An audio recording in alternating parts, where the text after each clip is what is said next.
हम सब आज यहाँ पर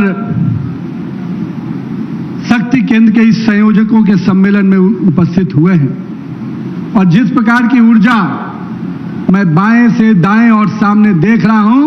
वो ऊर्जा इस बात का परिचायक है कि 2027 में भारतीय जनता पार्टी का एक एक कार्यकर्ता संकल्प करने को तैयार बैठा है कि शक्ति केंद्र की ताकत के बल पर, शक्ति केंद्र के हमारे संयोजकों के परिश्रम और मेहनत के बल पर 2027 में फिर से भारतीय जनता पार्टी का कमल खिलने को तैयार खड़ा है मित्रों। और मैं मानता हूं कि मेरे कार्यकर्ताओं का उत्साह, ऊर्जा जब सामने से लग जाता है तो कितनी भी ताकत विपक्ष लगा ले, उसको धूल चटाने का काम भारतीय जनता पार्टी का कार्यकर्ता करेगा मित्रों। आज मैं मानता हूं उत्तर प्रदेश को जिस प्रकार से इतने बड़े भौगोलिक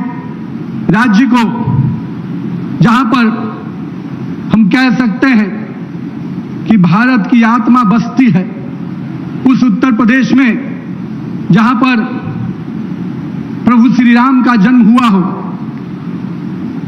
उस मर्यादा पुरुषोत्तम राम का जो हमारे आदर्श ही नहीं, हम सबको दिशा देते हैं, हम सबको अपने उनके आस्था के साथ अपने आप को हम जब जोड़ते हैं तो हमको जीवन का आगे बढ़ने का प्रेरणा मिलता है। वैसे महापुरुषों का जन्म स्थान, ऋषियों की भूमि, संतों की भूमि, और हम कह सकते हैं इस भूमि ने ऐसे ऐसे महापुरुषों को जन्म दिया जिसने इस देश ही नहीं दुनिया को संदेश देने का काम किया है। मैं इस धरती को, इस भूमि को, इस मिट्टी को नमन करता हूं, उत्तर प्रदेश को, कि जिन्होंने भारत को, आत्मा को, भारत की संस्कृति को नई धार दी है। आज के दिन मैं श्रद्धेय अटल बिहारी वाजपेयी जी को भी याद करना चाहता हूं, जिन्होंने हम सबको, उनकी ये कर्म भूमि है और इस कर्म भूमि में हमारे कार्यकर्ताओं ने कितने ही प्रेरणा लेकर आज इस देश को नेतृत्व देने का काम श्रद्धेय अटल बिहारी वाजपेयी के नेतृत्व में लोगों ने किया है। लेकिन मित्रों, आज जिस स्थल पे हम जुटे हैं, मैं मानता हूं कि मैं जब आया यहां पर और माननीय मुख्यमंत्री, माननीय प्रदेश अध्यक्ष, माननीय अपने दोनों उप मुख्यमंत्रियों के साथ इस राष्ट्र प्रेरणा स्थल का जब भ्रमण कर रहा था तो मेरे अंदर एक गर्व की भावना आई। मुझे लगा कि उत्तर प्रदेश ने तो बहुत आयाम विकास के लिए, विरासत के लिए किए, लेकिन राष्ट्र प्रथम के जो नारा, जो उपदेश हमारा उद्घोष रहता है, उसको आज राष्ट्र प्रेरणा के स्थल पर जिस प्रकार से श्रद्धेय श्यामा प्रसाद मुखर्जी जी का, श्रद्धेय दीनदयाल उपाध्याय जी का, और कह सकते हैं श्रद्धेय अटल बिहारी वाजपेयी जी की जिस प्रकार की आदमकद प्रतिमाएं और जिस प्रकार से पूरे राष्ट्र प्रेरणा का ये स्थल का निर्माण किया गया है, मैं मानता हूं आने वाले कई वर्षों तक भाजपा ही नहीं,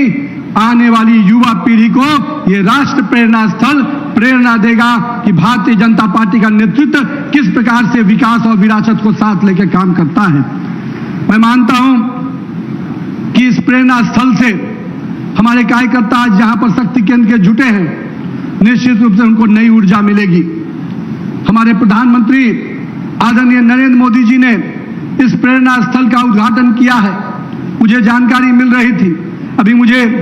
पूरे कॉफी बुक को भी देखने का मौका मिला। मैं मानता हूं देश के यशस्वी प्रधानमंत्री नरेंद्र मोदी जी जिस सोच और जिस विचार के साथ नेतृत्व दे रहे हैं, उत्तर प्रदेश की सरकार योगी आदित्यनाथ के नेतृत्व में उस विकास और विरासत को बढ़ाने का काम कर रही है। मित्रों, मेरे कार्यकर्ता भाइयों, मैं मानता हूं कि आज भीषण गर्मी है, पर हम वो कार्यकर्ता हैं जो परिस्थिति अनुकूल हो या न हो, हम तो प्रतिकूल परिस्थिति में भी कमल खिलाने को तैयार बैठते हैं। और मैं आज आपके उस 2017 के पहले का उत्तर प्रदेश की जरूर चर्चा करना चाहूंगा। मित्रों, जिस उत्तर प्रदेश ने केवल भ्रष्टाचार देखा हो, तुष्टीकरण की राजनीति देखी हो, परिवारवाद के जहद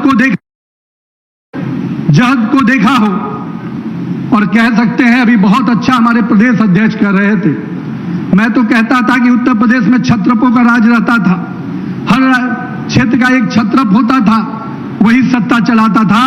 लखनऊ में बैठा हुआ मुख्यमंत्री एक अलग सरकार चलाता था और छत्रप अलग सरकार चलाता। लेकिन हमारे प्रदेश अध्यक्ष ने अच्छा कहा, हर जिले में हमारी सरकार का, नरेंद्र मोदी जी का विजन है 1 डिस्ट्रिक्ट 1 प्रोडक्ट। और उस समय तथाकथित सरकारों का मॉडल होता था हर जिले का हर अलग दादा, हर जिले का अपना गुंडा, हर जिले का अपना माफिया। लेकिन मैं कह सकता हूं, भारतीय जनता पार्टी की सरकार ने उस गुंडे राज को, उस माफिया राज को हर जिले ही नहीं, हर गांव और कस्बे से भी समाप्त करने का काम किया है। मित्रों, भारतीय जनता पार्टी का नेतृत्व जिस प्रकार से पिछले 9 वर्षों में यहां पर नए नए विकास के आयाम को जोड़ने का काम किया, आज इंफ्रास्ट्रक्चर के माध्यम से जिस प्रकार से इस राज्य की नई तस्वीर पूरे देश और दुनिया में जा रही है, यहां का जो विकास का मॉडल है, जो अंतिम व्यक्ति तक विकास की योजना को पहुंचाने का, उस मॉडल को भी आज इस राज्य का नेतृत्व नीचे तक पहुंचाने का काम कर रहा है। मैं कह सकता हूं कि वेलफेयर स्कीम को एक समय था, इस देश में कहा जाता था, इस देश के मुखिया और प्रधानमंत्री कहते थे कि दिल्ली से 1 रुपया चलता है तो गरीब के खाते में 15 पैसा पहुंचता है। पर मुझे खुशी है, देश के प्रधानमंत्री नरेंद्र मोदी जी ने देश के गरीब जनता के जनधन खाते के माध्यम से अब वो व्यवस्था पैदा कर दी कि आज दिल्ली के सरकार का हो या राज्य में बैठी हुई योगी आदित्यनाथ की सरकार का 1 रुपया गरीब के खाते के लिए चलता है तो 1 रुपया गरीब के खाते तक पहुंचाने का काम किसी करते हैं तो हमारे नरेंद्र मोदी जी और योगी आदित्यनाथ जी करते हैं। मित्रों, ये बहुत बड़ा परिवर्तन है। कई बार इस परिवर्तन को हम देख नहीं पाते हैं, समझ नहीं पाते हैं, लेकिन सोचिए एक समय कैसे बिचौलियों का राज चलता था और दिल्ली और लखनऊ में बैठी हुई सत्ता इसका पूरी तरह से इसका फायदा अपने लिए लेती थी। मित्रों, आज मैं कह सकता हूं कि उत्तर प्रदेश को उस बदहाली से, उस तुष्टीकरण से, उस अराजकतावादी नीति, गलत नीतियों से बाहर निकालने का काम हमारी सरकार ने किया है। मित्रों, और हम कह सकते हैं कि आज उत्तर प्रदेश को विकास के पैमाने पर जिस प्रकार से अग्रणी राज्यों की भूमिका में लाने का काम किया गया है, पहले तो उत्तर प्रदेश और बिहार को बीमारू राज कहा जाता था। लोग कहते थे कि उत्तर प्रदेश और बिहार का कुछ हो ही नहीं सकता, पर देखिए नरेंद्र मोदी का नेतृत्व और भारतीय जनता पार्टी का नेतृत्व और डबल इंजन सरकार का नेतृत्व आज उत्तर प्रदेश और बिहार विकास के कई पैमाने पर सबसे आगे बढ़कर काम कर रहा है। मित्रों, मैं इसलिए इन राज्यों की बात कर रहा हूं जिन राज्यों में अपराधियों का राज होता था, जंगल राज होता था। उन अपराधियों को राज को खत्म करने का काम हमारी सरकार ने किया है। जब शाम में महिलाएं घर से निकलने के लिए डरती थी, शाम में महिलाएं को लगता था कि मेरे बच्चे,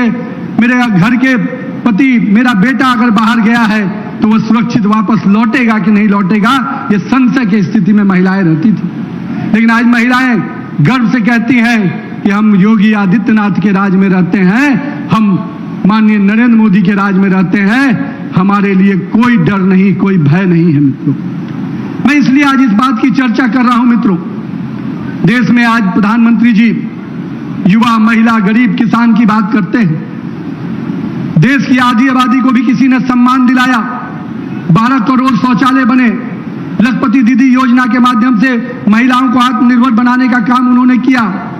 और मैं कह सकता हूं हमारी सरकार ने आधी आबादी को सम्मान भी दिया, स्वाभिमान भी दिया और आने वाले समय में उनको अधिकार भी देने का काम हमारी सरकार करने जा रही है। मित्रों, आज इस राज्य को जिस प्रकार से इसके विरासत को संजोने का काम किया गया हो, मुझे याद है पटना से बनारस बहुत कम दूर है। मित्रों, मैं बनारस जब आता था तो काशी विश्वनाथ की उस तंग गलियों में से गुजरकर भोले बाबा का दर्शन करने जाता था। मेरे मन में एक अलग ही हीन भावना आती थी कि आज हमारे भोले बाबा को किस प्रकार से तंग गलियों में सिकुड़ दिया गया है। मुझे मालूम है कि आप भी बाबा विश्वनाथ के दर्शन करने जाते होंगे, लेकिन उस कालखंड को याद कीजिए और आज का काशी विश्वनाथ देखिए। आप